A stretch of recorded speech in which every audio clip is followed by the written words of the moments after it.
There is a reason you cannot focus. And no, it is not because you are lazy. It is not because you lack discipline. And it is definitely not because you are somehow weaker than everyone else who seems to have their life together. The truth is much more uncomfortable. Your focus was stolen, quietly, systematically, and for so long that you started blaming yourself for what was done to you.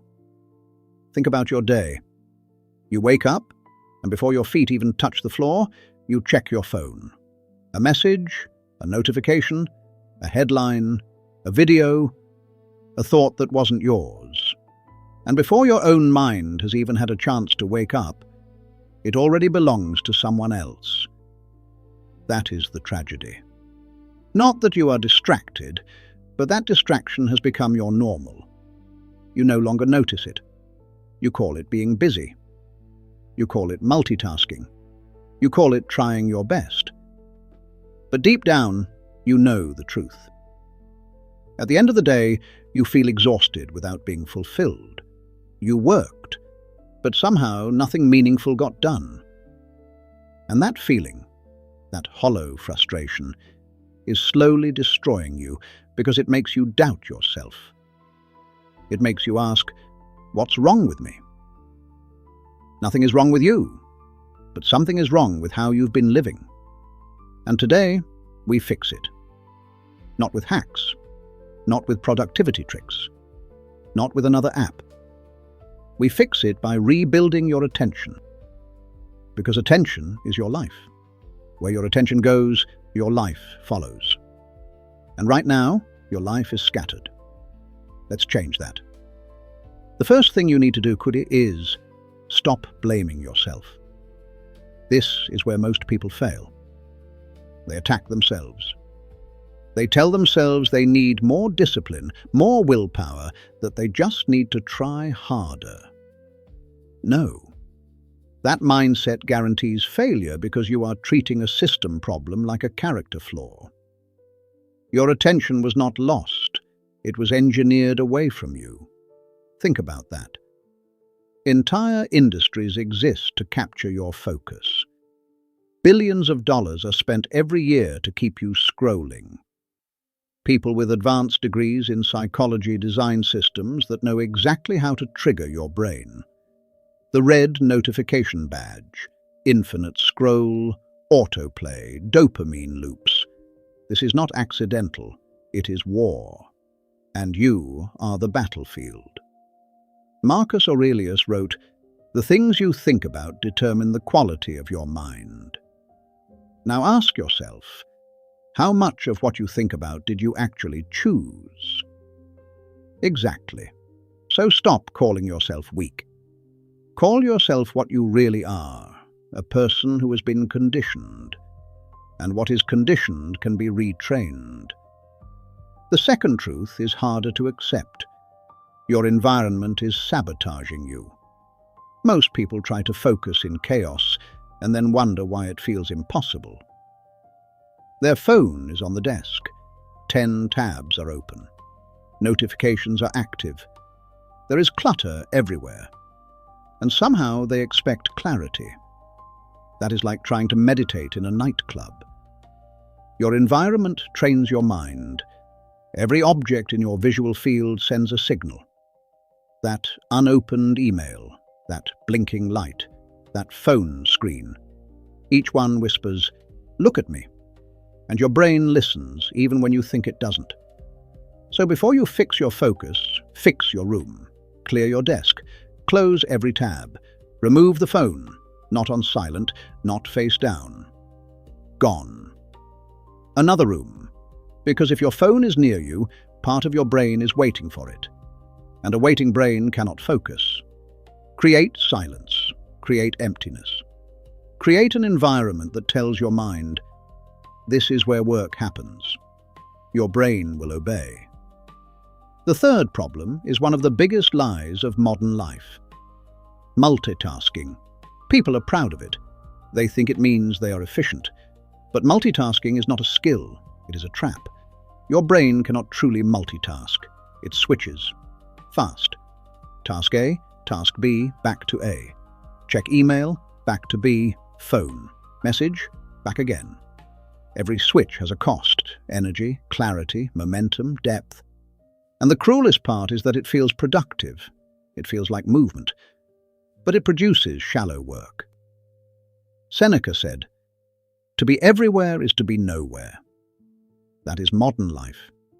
Your body is in one place, but your mind is in 10. No wonder you feel tired. Choose one thing. Do only that. Until it is done. It will feel uncomfortable at first because your brain is addicted to switching. Good. That discomfort means healing has begun. The fourth truth is painful because it exposes how badly most people misuse their best hours. You have a peak window every day, a biological window when your brain is strongest. For most people, it's in the morning. And what do they do with it? Email, messages, admin work, easy tasks. Then, when their brain is tired, they attempt deep work and wonder why it feels impossible. Protect your peak hours. Use them for what matters most. Your hardest task, your deepest thinking, your most meaningful work. Do not spend gold on things that require pennies. Your best hours deserve your best work. The fifth truth is simple. Your focus muscle is weak. That is not an insult, it is reality. And reality is useful because weak muscles can be trained. Start small, 5 minutes, that's it.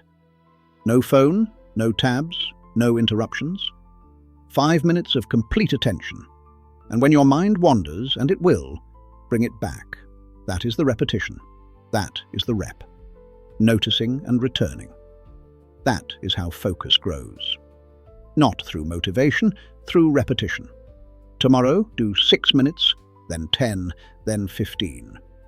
Soon what felt impossible will feel normal. This is how identities change, not dramatically, but quietly. The sixth truth is that you are making too many decisions during the day. Your brain has limited energy, and you waste it on trivial choices. What should I do first? Should I check this? Should I answer that? Tiny decisions, massive cost. By the time real work begins, you are already mentally tired. Decide the night before. Ask one question. What is the one thing that would make tomorrow meaningful? Write it down. Make it specific. Not work on project. Instead, write the first 500 words. Now tomorrow begins with action, not confusion. And clarity saves energy. The seventh and final truth is the one ambitious people resist the most. Rest is not weakness. You think rest is laziness. You feel guilty when you stop. But pushing harder is not making you stronger. It is making you dull. Your brain needs recovery. Without recovery, focus dies. A tired brain can sit at a desk, but it cannot create. It cannot think deeply. It cannot perform at your level. Rest restores depth. Take breaks. Real breaks. Not scrolling. Scrolling is not rest. That is just more stimulation. Walk. Breathe. Sit in silence. Let your mind reset. The next work session will be sharper. That is how professionals operate. They respect recovery. And here is the final truth that everything we have talked about leads to. Your focus is your life.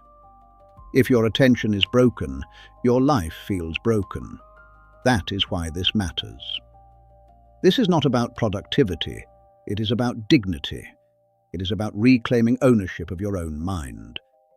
Marcus Aurelius said, "You have power over your mind, not outside events." Read that again. Power over your mind. That is freedom, not money, not status, not success.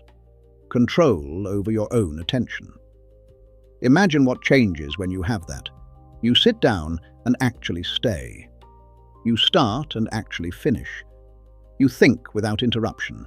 You live without being constantly pulled away. That version of you already exists.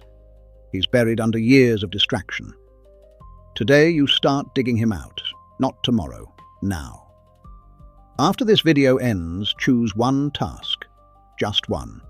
Remove everything else, set a timer for 5 minutes, and give that task all of you.